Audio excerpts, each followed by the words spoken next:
Hello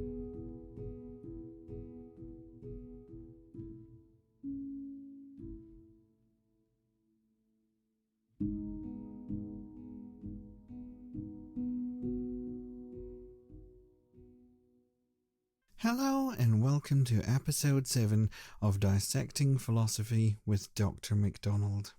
In this episode, we're gonna start moving our way past the prologue section and moving into part 1 of Thus Spoke Zarathustra. So we're going to deal in this episode with a section called the Three Metamorphoses. And the three images that Nietzsche deals with is that of the camel, the lion, and a child. So we'll be going over that, the notions of burdens, and how do we alleviate those burdens that's placed upon us, and the relation into values, and how do we create new values. And we've got a great examples that we discuss as well, of a feminist example, and also one from the civil rights movement as well. So let's get cracking. Of the three metamorphoses, I name you three metamorphoses of the spirit, how the spirit shall become a camel, and the camel a lion, and the lion at last a child. There are many heavy things for the spirit, for the strong, weight-bearing spirit in which dwell respect and awe. Its strength longs for the heavy, for the heaviest. What is heavy? Thus asks the weight-bearing spirit. Thus it kneels down like a camel and wants to be well laden. What is the heaviest thing, you heroes? So asks the weight-bearing spirit, that I may take it upon me and rejoice in my strength. Is it not this, to debase yourself in order to injure your pride, to let your folly shine out in order to mock your wisdom? Or is it this, to desert our cause when it is celebrating its victory, to climb high mountains in order to tempt the tempter? Or is it this, to feed upon the acorns and grass of knowledge, and for the sake of truth, to suffer hunger of the soul? Or is it this, to be sick and send away comforters and make friends with the deaf who never hear what you ask? Or is it this, to wade into dirty water when it is the water of truth, and not to disdain cold frogs and hot toads? Or is it this, to love those who despise us and to offer our hand to the ghost when it wants to frighten us? The weight-bearing spirit takes upon itself all these heaviest things, like a camel hurrying laden into the desert. Thus it hurries into its desert. So what is exactly Nietzsche saying here? Becoming a camel, and what is exactly this camel image that's going on?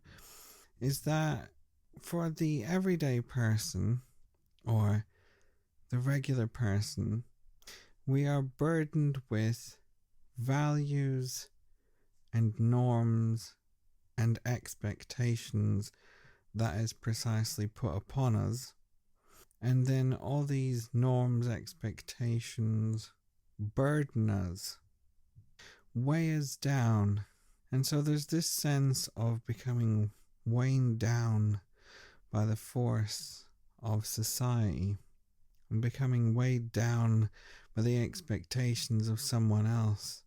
And an easy example of this is, of course, to have the sort of overbearing parents example, in which they expect their child to overachieve and therefore burden and pressure their child to excel and exceed in life in the things that they do, which at surface value or at face value of things, it's not really a bad thing in and of itself to want your child to succeed, but not in the sense of becoming overbearing about things, because you're pressurizing them, of course, and then that makes them feel terrible about things, because what happens when they're failed to achieve?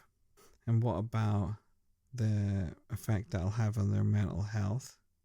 And so, in a sense, we have the idea of society as almost like this parental image in which it wants us to do good as citizens, wants to excel, of course, at what we do.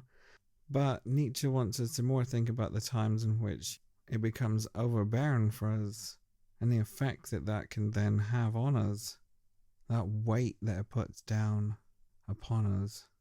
And what Nietzsche's getting at here as well in each of the little examples is that what we're burdened with, what's all the weight that comes down upon us, is everything that's apparently meant to be healthy for us, meant to be good for us, but actually really is it?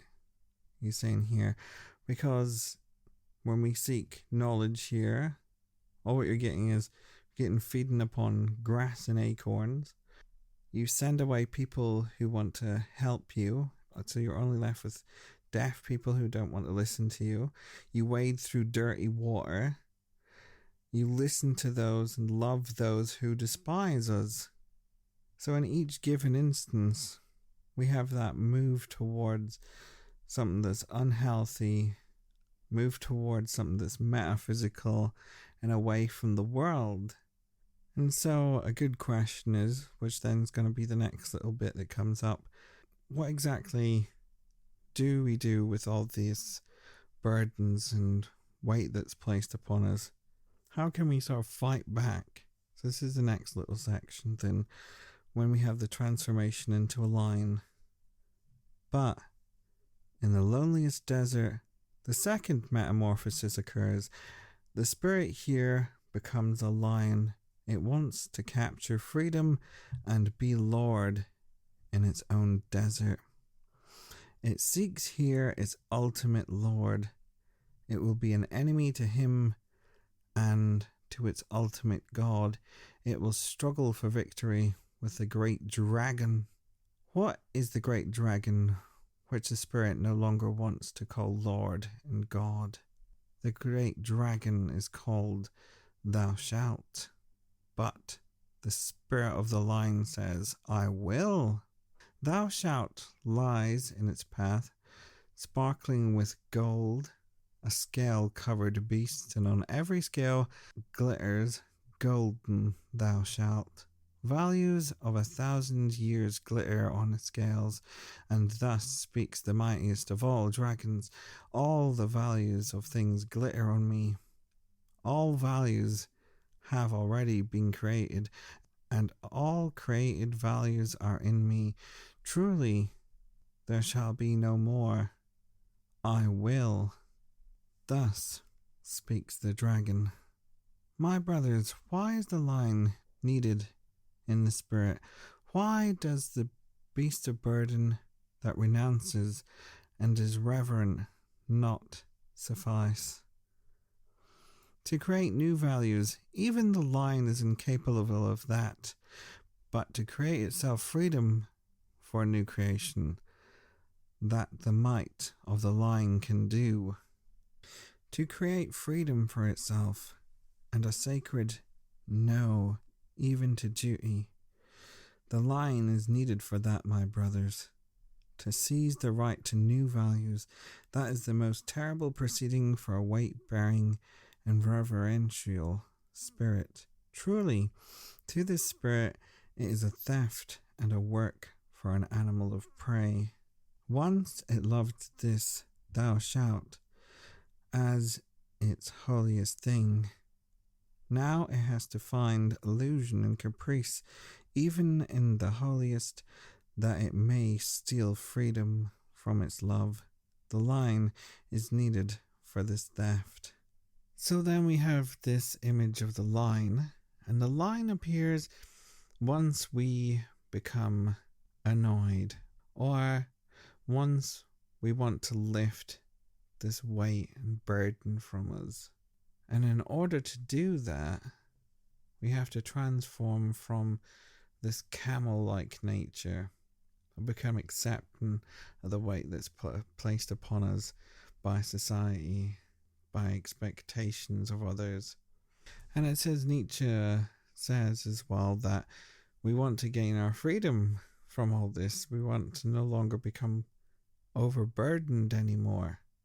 We want our freedom from all that.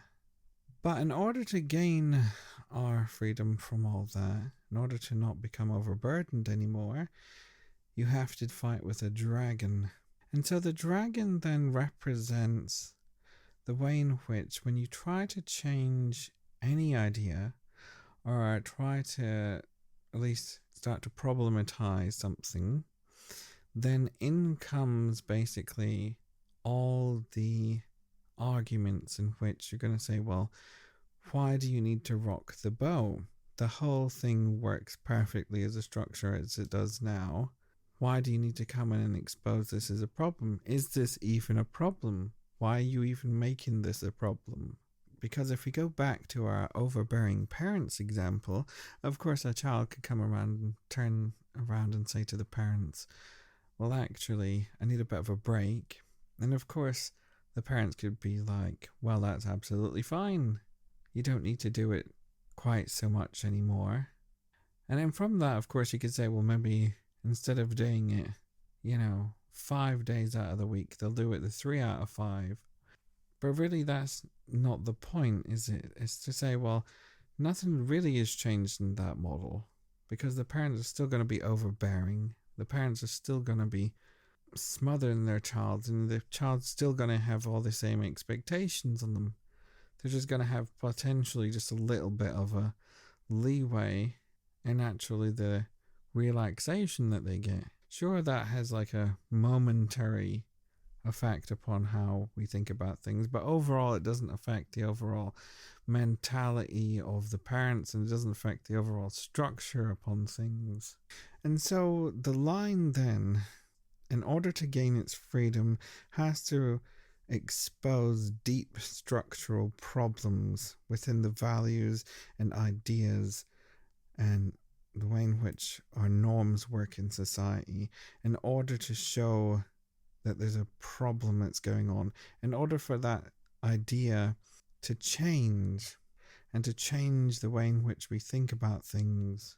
And one example we can see here is from the classic feminist movement, in which we have in post-World War II women wanting the right to work, because women in World War II, of course, with all the men having gone to war, then the women had to go to work in order to keep things working back at home, working in the factories and so on, helping produce various different military things. And when coming out of that, suddenly then, once all the men come back home, all the women are told, well, that's you out of a job now because such and such is going to replace you. And quite rightly so. Then the women are like, but wait a minute, what if I don't want to go back home? What if I want to work?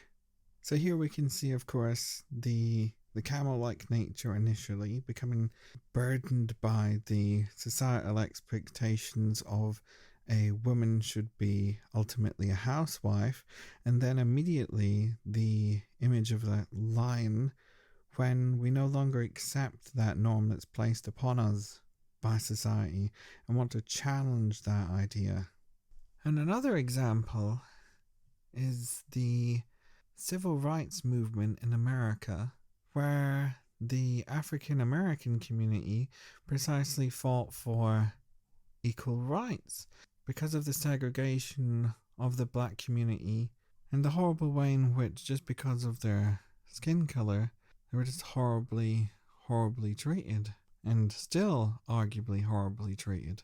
And here we have the same image of becoming a lion, in which you've got the camel-like burdens and societal expectations that you'd accept this, of course, segregation and treatment. And then we have that lion-like nature of, no, in fact, I want my freedom from all this. I want us to have equal rights. I want us to all be treated equal. I have a dream, as Dr. Martin Luther King Jr. said.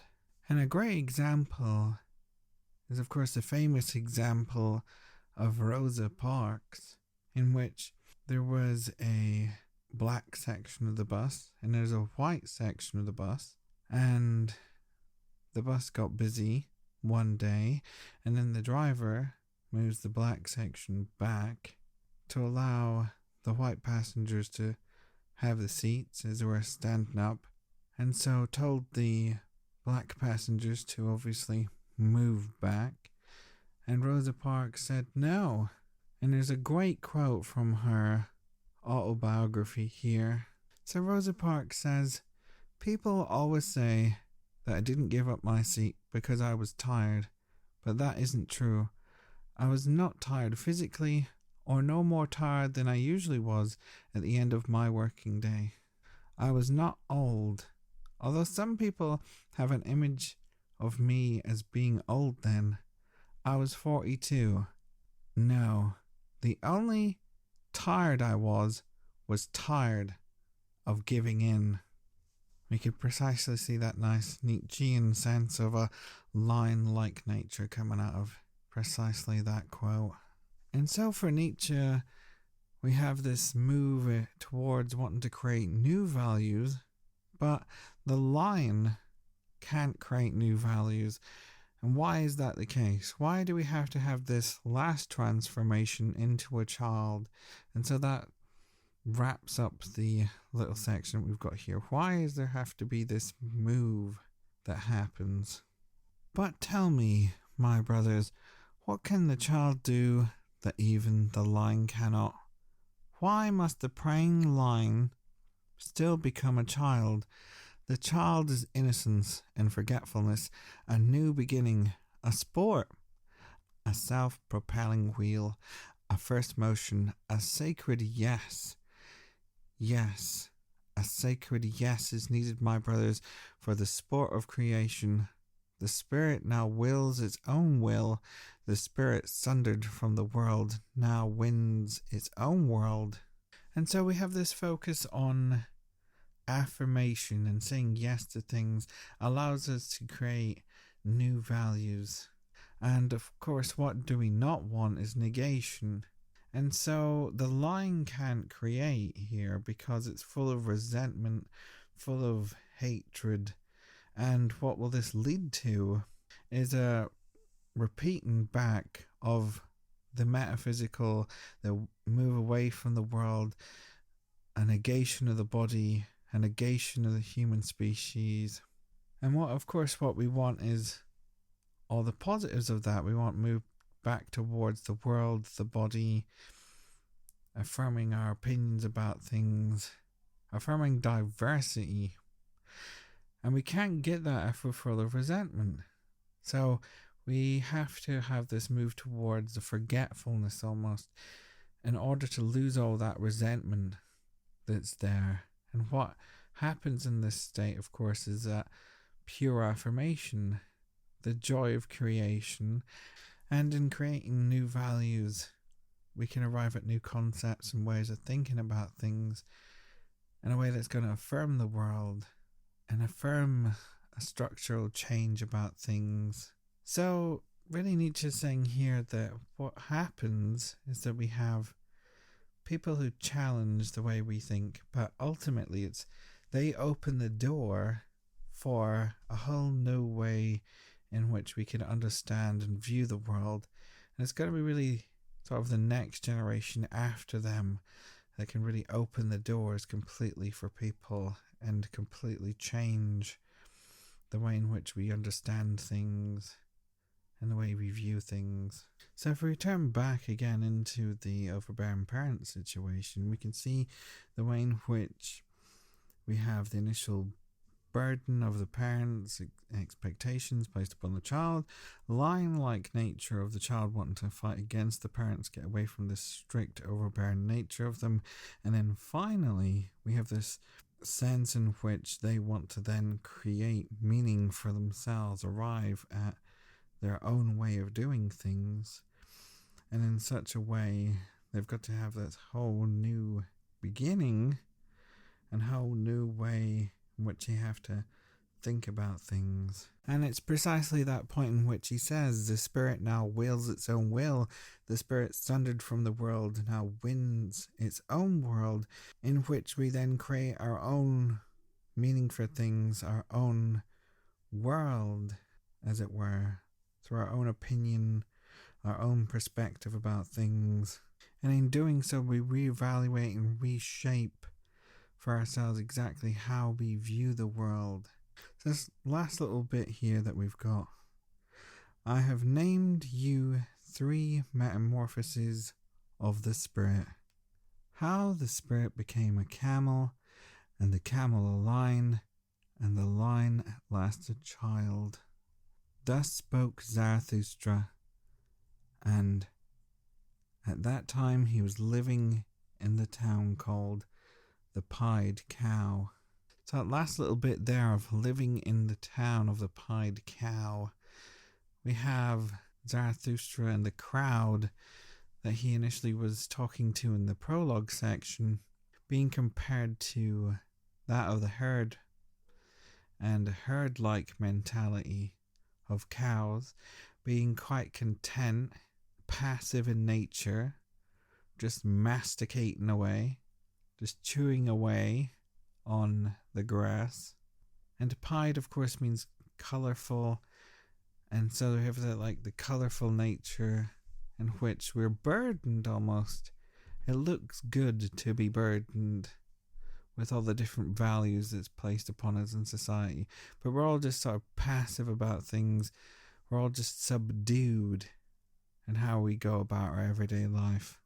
But don't we look good whilst we do it?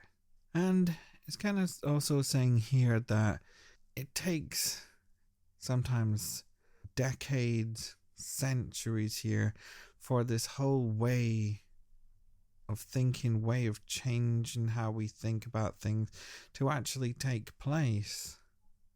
And of course, within contemporary society as well, can say, well, is there any actual change that's taken place whatsoever between how we think about things? In fact, within philosophy, we can say the most recent movement, or that of the postmodern, has actually helped us in how we think about things. But there's a good reply to that in the sense of, is it really the role or job of philosophy to tell us exactly all the answers to things and how we should think about things? Is it no more beneficial to us to show the problems of things and to expose those problems rather than to provide all the answers for them? And rather, the answers themselves can be left up to us and various different disciplinary approaches, different perspectives, rather than just philosophy. Thank you very much for listening to the episode. I hope you enjoyed my little chat about the 3 metamorphoses. In the next episode, we're going to be continuing on, making our way through part 1 of Thus Spoke Zarathustra.